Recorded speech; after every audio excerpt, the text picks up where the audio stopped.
నమస్తే welcome to Y news నేను Kalyani the news sponsored by Vaira family restaurant national highway Petagunta నోరూరించే వంటకాలు అసలైన మసాలా దమ్ముతో అదిరిపోయే నాన్ వెజ్ రుచులు మీకోసం విచ్చేయండి Vaira family restaurant national highway Petagunta Tuni మండలం కాకినాడ జిల్లా నిర్మలా సీతారామన్ అద్భుత మహా అద్భుతమని బీజేపీ సీనియర్ నేత ముల్లపూడి రేణుక అన్నారు.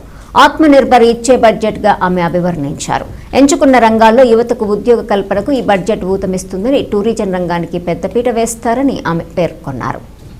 ఒక చారిత్రాత్మకమైనటువంటి బడ్జెట్ మన స్వతంత్ర భారతదేశానికి 80వ బడ్జెట్ అయినటువంటి ఒక చారిత్రాత్మకమైన నేపథ్యంలో కూడా ప్రవేశపెట్టినటువంటి బడ్జెట్. దాని గురించి నిన్న అంతా కూడా అందరూ మనం పత్రికల్లో, ఎలక్ట్రానిక్ మీడియాలో అన్నిట్లోనూ చాలా కూలంకషంగా ఇవ్వటం జరిగింది.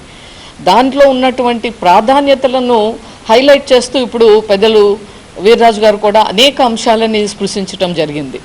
ముఖ్యంగా మనం ఒకసారి చూసినట్లయితే గతం బడ్జెట్స్కి ఇప్పటికీ ఒక తేడా ఉంది. ఈసారి every nut and bolt of ఇండియాని, అంటే ప్రతి అంశాన్ని స్పృశించే విధంగా ఈ యొక్క బడ్జెట్ని రూపొందించడం జరిగింది. ఈ యొక్క బడ్జెట్ రూపకల్పనలోనే అనేక రంగాల వారిని భాగస్వామ్యం చేయటం జరిగింది.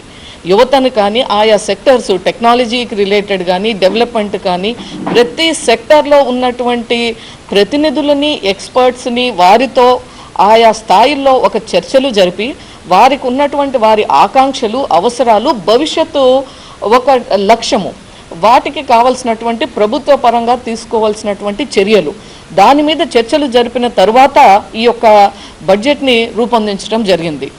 అందుకే మనం ముఖ్యంగా చూస్తే మనకు ప్రాథమిక అంశాలైనటువంటి ఎడ్యుకేషన్ కానీ, హెల్త్ కేర్ కానీ, డెవలప్మెంట్ అంటే ఉపాధి, ఉద్యోగ కల్పన, ఈ మూడు మనం ప్రధానంగా చూస్తూ ఉంటాం.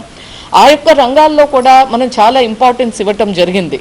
ఎందుకంటే మారుతున్నటువంటి భౌగోళిక రాజకీయాలు, జియోపాలిటిక్స్ అంటాము, ఆ యొక్క నేపథ్యంలో కానీ, వేగవంతంగా ఇవాళ ప్రపంచంలో అనేక దేశాల మధ్య ఉన్నటువంటి యుద్ధ వాతావరణం కానీ, యుద్ధాలు జరుగుతున్నటువంటి నేపథ్యంలో కానీ, ఇవాళ మన భారతదేశం యొక్క పాత్ర ఒక పెద్దన్న పాత్రగా, భవిష్యత్తుకి మనం ఏదైతే విశ్వగురు అంటున్నామో, విశ్వగురువుగా ఉండాలి అంటే మనము తీసుకోవాల్సినటువంటి చర్యలు ఏంటి అనే దాన్ని నిర్దేశిస్తూ చేసినటువంటి ఒక దిశానిర్దేశంతో కూడుకున్నటువంటి ఒక ఆత్మనిర్భరత ద్వారానే మనం భారత్ సాధించగలము అనే లక్ష్యానికి ఒక రోడ్ మ్యాప్ని ఇచ్చేటువంటి బడ్జెటే నిన్న ప్రవేశపెట్టినటువంటి బడ్జెట్.